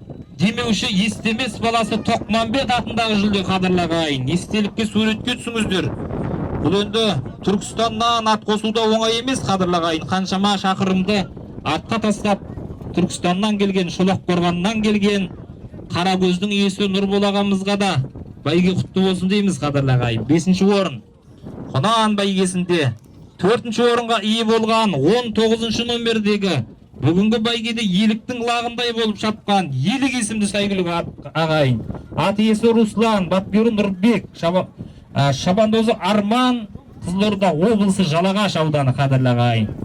Жүлделі 100 мың теңге ақшалай сыйлықпен марапатталады. Мінсізбай Тасболат атындағы жүлде қадірлі ағайын. Енді бұл Руслан ағамыз кешегі Қызылорда облысында Маханов Бердібек ағамыздың берген тойында Сартай Махановтың бәйгесінде қадірлі ағайын. Тоқ бәйгеден 1-ші келді бұл жігіттің аты. 2 миллион. Ұлаламаннан 3 миллион, 5 миллион теңге ақша атқан бұлда текті атбегі қадірлі ағайын. Тілге тиек етіп айтып жатырмыз. Жүлделі 3-ші орынға ие болған 91-ші номердегі Береке есімді сәйгүлік ат иесі Күзембай ағамыз, бапкері Сакен, шабандозы Абылай, Қармақшы ауданы Дұрынғар ауылы Нұржан Шүмекейдің аты қадірлі ағайын. Бүгінгі бәйгеде жүлделі 3-ші орынға ие болды. Сәйгүлік деп аталатын әннің орындаушысы тікелей Дұрынғар ауылына бұйырды қадірлі ағайын. Жүлделі Құнан бәйгесінде жүлделі 2-ші орынға ие болған 13-ші номердегі Қазына есімді сәйгүлік қадірлі ағайын. Ат иесі Дәурен ағамыз, бапкері Айдар, шабандозы Абылай, Жамбыл облысы Луговой ауданы қадірлі ағайын. Жамбылдықтарға да шапала құрып қойыңыздар. 2-ші орын жаңағы Қазынаға бұйырды. 300 мың теңге ақшалай сыйлықпен марапатталады. Демеуші Бөлекбаев Бекқожа атындағы жүлде немерелерінің атынан. Бөлебай Бекқожа атындағы жүлде немерелерінің атынан 300 мың теңге ақшалай сыйлық. Бәйгелеріңіз құтты болсын, құрметті атбегілер, шабандоздар.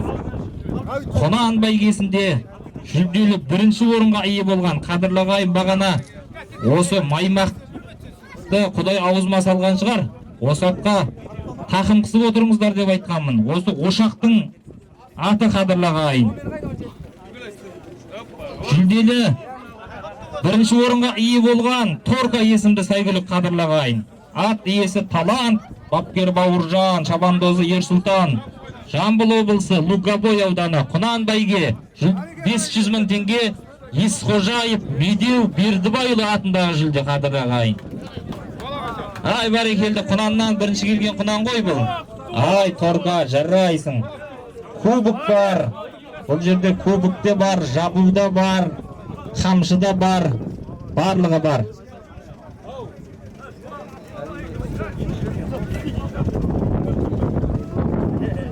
Ал, қадірлат белгілер, енді шабандоздарыңызға айтыңыздар.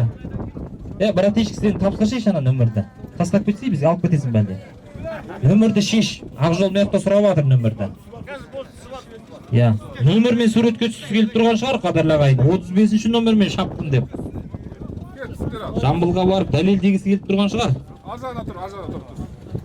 Құнан бәйгесінің жүлделерін табыстап болдық, қадірлі ағайын.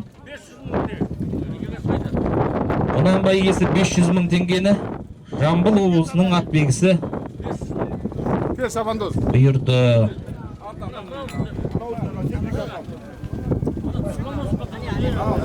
Ал, қадірлі ағайын, естелікке суретке түсіп алыңыздар. Мынау кішкентай, жұдырықтай ғана бала атқа шабады деп кім ойлайды? Бұл балада да жүрек бар, бұл балада да намыс бар, қадірлі ағайын. Кішкентай бала атқа шаппақ түгіл, қазіргі балдар телефоннан көз ашпайды ғой. Оның алдында ол баланың мықтылығы, намыстылығы, тектілігі, жүректілігі бір аттың басына ие болып, қадірлі ағайын. Бүгінгі Қазалы ауданында Жиеней бабамыздың асында жүлделі бірінші орынға ие болды, ағайын. Енді шабандоздың да жеткен жетістігін тілге тиек етейік. Ал енді, қадірлі ағайын, Тоқбайге, Қызылорда облысы көлемінде шапқан Тоқбайгеде жүлделі 5-ші орынға ие болған Жасмин есімді сәйгүлік ат иесі Серік бапкері Дастеке, шабандозы Абылай, Қазалы ауданы Жанкент ауылы, қадірлі ағайын. Тасын түртсең, табиғаты сөйлеп қоя беретін қасиетті өңір, қадірлі ағайын. Қасиетті өңірге бұйырды. Жүлделі 5-ші орын. Сертификаты қайда? Сертификатты бізге беріңіздер. Біз хабарлап айтайық, жақсының жақсылығын айтайық. Демеуші болған азаматтардың атын атайық, қадірлі ағайын. Жүлделі 5-ші орын 100 мың теңге. Демеуші Жұмабеков Күлпаш Жұмабек қызы атындағы жүлде ұл қыздарының атынан, ұрпақтарының атынан, қадірлі ағайын. Ал, құтты болсын бәйгеңіз. Серік ағамызға беріңіз, қасыңызда тұр ғой. Иә. Жүлделі 5-ші орынға ие болды. Естелікке суретке түсіңіздер. Бүгінгі күн ертеңгі тарих, қадірлі ағайын. Осымен тарихта қаласыздар. 1-2-3 болды. Ал, қадірлі ағайын, осы Қызылорда облысының Кіші Аламан бәйгесінде жүлделі 4-ші орынға ие болған 16-шы номермен бүгін өнер көрсеткен Секрет есімді сәйгүлік ағай. Секрет әлі де құпиясын ешкімге ашқан жоқ. Ат иесі Баймақан Мұқатай ағамыз, бапкері Нұрдәулет, шабандозы Нұрбақыт, Қазалы ауданы Шакен ауылы. Мұқатай аға, келіңіз. Жүлделі 200 мың теңге. Демеуші жаңбыршы Қабан аталықтары Мұрат Ражат ұрпақтарының атынан 200 мың теңге, қадірлі ағайын. Қол ұрып қошемет көрсетіп қойсаңыздар болады. Секретке Мұқатай ағамыз келер, шабандозы келер, әйтеуір жақсыны көрмекке деген, қадірлі ағайын. Мұқатай ағамызды да елдің алдына шығарайық. Бұл да енді талай додада ат оздырып жүрген азамат қой. Шабандозымен бірге келе жатыр. Ағай, сар бала, мінеге кел. Сосын номерің тапса сен бала, я? Номерді киіп алып жүр бұлар. Қызық-ау дейм бұларға. Ал, Секреттің бәйгесі құтты болсын, қадірлі ағайын. Қазалы ауданының намысын қорғап шапқан Секрет. Бүгінгі республика көлемінде Аламан бәйгесіне демеуші болған, Аламан бәйгесінің 4-ші орынға демеуші болған аға, келіңіз бер қарай. Трибунаға қарай келіңіз, қызықтан құрғалып қойдыңыз. Жүлделі Қызылорда облысы бойынша жүлделі 3-ші орынға ие болған 8-ші номердегі оригинал, қадірлі ағайын. Ат иесі жаңа берген шабандозы Санжар Көмекбаев ауылынан келген аға. Ал, бәйгеңіз құтты болсын. 3-ші орын 300 мың теңге қаржылай сыйлықпен марапатталады. Демеуші Шақизада Айполат атындағы жүлде тігуші Ерболат Нұрбол ұрпақтары, қадірлі ағайын. Көмекбаев ауылынан келген. Алмас Алмат көкеміздің ауылы ғой, а? Ай, қасиетті өңір ғой, қадірлі ағайын. Қарашал деген аты бар. Жәнібек ақсақалдың ұрпақтары.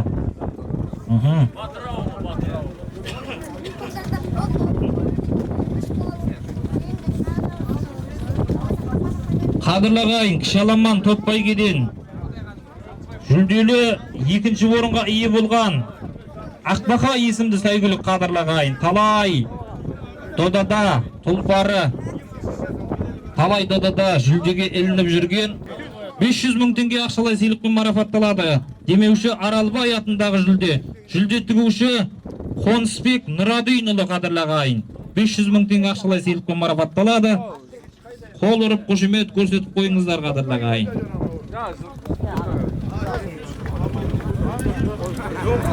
Ай, бәрекелді. Бүгін күміс медалға ие болды қадірлі ағайын. Күміс медалға ие болды Ақбақай.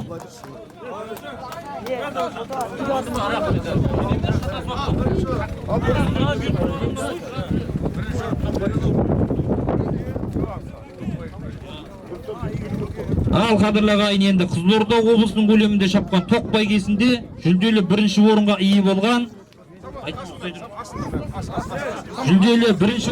болған бүгінгі бәйгеде 21-ші номермен өнер көрсеткен Бақтөрі қадірлі ағайын, аты иесі Күнтуп Мархабат ағамыз, шабандозы Наурызбай 700 мың теңге ақшалай сыйлықпен марапатталады. Демеуші Көбестің немересі Қанаттың атындағы жүлде қадірлі ағайын. Қасында кубок бар, жабу бар, қамшы бар.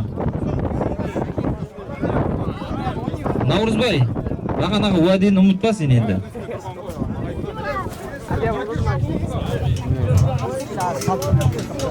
Ал, оң болсын, Мархабат аға, құтты болсын жүлдеңіз.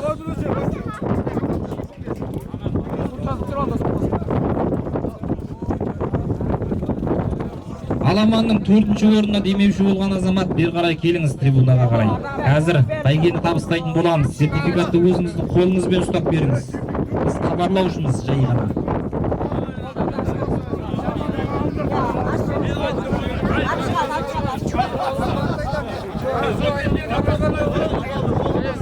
Ал қадірлі ағайын, мінекей, топ бәйгесінің де жүлделерін табыс еттік. Енді Ұлы Аламан бәйге 8 айналым 24 шақырым жиыни бабамыздың рухына арнайлап берілген ас бәйгесінде жүлделі 5-ші орынға ие болған қадірлі ағайын 37-ші номердегі Таңгүрең есімді сәйгүлік, аты иесі Озғылбаев Ғабит ағамыз, бапкері Амангелді, шабандозы Рамазан, Қазалы ауданы, Құмжек ауылы 100 мың теңге ақшалай сыйлықпен марапатталады.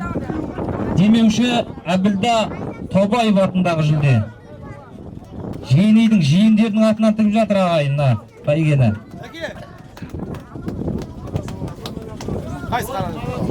Ұлы Аламан бәйгесінде жүлделі 4-ші орынға ие болған Қазалы ауданы Жалаңтөс Батыр ауылының абыройын қорғап шапқан Абырой есімді сәйгүлік қадірлі ағайын. Аты иесі Оңғары Буркен ағамыз, шабандозы Абдулазиз, Жалаңтөс Батыр ауылы. Текті жерден шыққан қадірлі ағайын. Бағана осы Өрген ағамыз топ бәйгеге жазып, қайтадан сызып, Ұлы Аламанға қосып еді, мінекей аты 4-ші келді. Өрген аға келіңіз. Бәйгеңізді алыңыз. 4-ші орын 200 мың теңге қаржылай сыйақымен марапатталады. Демеуші әкеміз Оңалбай атындағы жүлде, баласы Саидов Сирғаз атамыздың беріп жатқан, тігіп жатқан жүлдесі қадірлі ағайын. Ал, құтты болсын жүлделеріңіз. Ұлы Аламан бәйгесінде жүлделі 3-ші орынға ие болған Еркегөк қадірлі ағайын. Аты иесі Байназар Дастан, бапкері Дәстеке ағамыз, шабандозы Абылай, Қазалы ауданы, Қожабақ ауылы қадірлі ағайын. Шапалақ ұрып қойыңыздар, қол ұрып қошемет көрсетіп. Еркегөк жүлделі 3-ші орынға ие болған қадірлі ағайын. Жүлделі Аламан бәйге 3-ші орын 500 мың теңге ақшалай сыйлықпен марапатталады. Демеуші Жүгініс Жансүгіровтер әулетінің атынан қадірлі ағайын. Жансүгіровтер әулетінің атынан 500 мың теңге. Ал, құтты болсын. Мына бәйге табыстап жатқан кезде шапалақ ұрып қойыңыздар ағайын. Мына бәйге туатқан адамдардың да кеудесін бір мақтаныш кернейді ғой. Ал, Еркегөкке бұйырды. Бүгінгі Аламан бәйгесінің 3-ші орны. жүлделі екінші орынға ие болған Ұлы Аламан бәйгесінде 91 номермен өнер көрсеткен Желқанат есімді сәйгүлік. Ат иесі Меңдіхан, бапкері Ерболат, шабандозы Абылай, Жамбыл облысы Байзақ ауданынан келген тұлпарға 700 мың теңге ақшалай сыйлық бұйырды. Қазанбай аталығы жамақ ұрпақтарының атынан 700 мың теңге қадірлі Жамбыл облысына бұйырды. Абылай.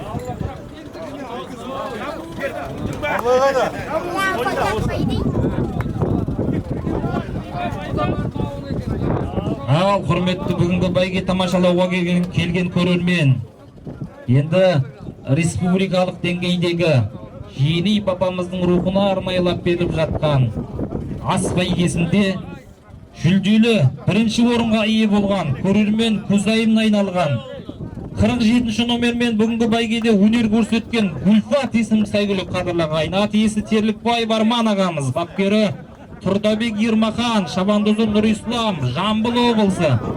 Бәйгеге шауып келдім деп тұрған жоқ, Гүлфат. Жабуын жабыңыздар. Жабуын жабыңыздар. Сары жабуын жапсаңыз, қара керге жарасар.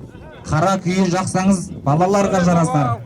Ақ адалға жарасар, дүбірде жүрген жігітке дейді Арман аға. Құдайдың өзі қарасар дейді. Мінеке жүлделі бірінші орынға ие болған күлдік жабу және де қосалқы қасына қамшы қадірлі. Бүткіл жабдықтарымен Жиеней бабаның асында ерекше өнер көрсеткен көрерменнің көзайымына айналған. Гүлфатқа да шапалақ ұрып қойыңыздар қадірлі. Шабандоз текті жерден келген. Тектіден текті туады, текті тұқым қуады деген қазақта керемет сөз бар ғой. Сол сөздің ерекше дәлелі қадірлі. Суретке түсіп алыңыздар. Бүгін тарих, сен тарихта қалдың. Ел аузында жүресің осылай. Қазалы ауданында бір емес 3 мәрте бәйге тұқамын деп, кеудеңді мақтаныш кернеп, Жамбылға қуанып барасың. Ал қадірлі мінекей, барлық тайды да, құнанды да, топ бәйгені де, аламанды да барлығын хабарлап болдық. Бүгінгі Жиеней бабамыздың рухына арнайылап беріліп жатқан астарыңыз қабыл болсын, мұраттарыңыз асыл болсын. Дәл осындай жақсы күндерде той төбенің басында, қуанышта, тойда қауышайық қадірлі. Енді біз қазақ халқы енді үлкен үсті бастамас бұрын үлкендердің батасын алып бастаймыз, содан кейін бәйге біткеннен кейін де үлкендердің тағы да баталамыз. Сонымен бәйге өзінің мәресіне жетеді қадірлі. Сондықтан үлкендерге сөз берейік. Ал енді құрметті ағайын, мынау ат аман, шабандоз аман, ел аман, бәрі жақсы өз дәрежесінде аяқталды. Сонда барша келген ағайындарға, жан жақтан келген ағайындарға көптен көп рахмет. Вақты болыңдар, бата беріп жүрсін. 90 жасқа кетіп жатқан ақсақал Медеу деген ініміздің бауырымыздың әкесі, осыған үлкен үлес қосқан Медеу бауырымыз, соның әкесі Бердеш ақсақалға береміз пәте қайырды. Ал қалайық мынау тойдың болғаннан болады деген мінекей бар қызықты көрдіңдер, қызметін көрдіңдер азаматтардың. Бәріңді арза болыңдар, қызмет жасағандарды арза болсын. Бақытты болыңдар бәріңді, осындай бабаның бақытты күндері көп болсын. Өздеріңе де жақсы болсын. Тойлы күндерің көп болсын, бақытты болыңдар. Рахмет. Рахмет. Ал қадірлі ағайын, енді Жиеней бабамыздың рухына арнайылап берілген ас бәйгесі осымен өзінің мәресіне жетті. Сіздермен бірге болған комментарда Дәуіржан Амантай.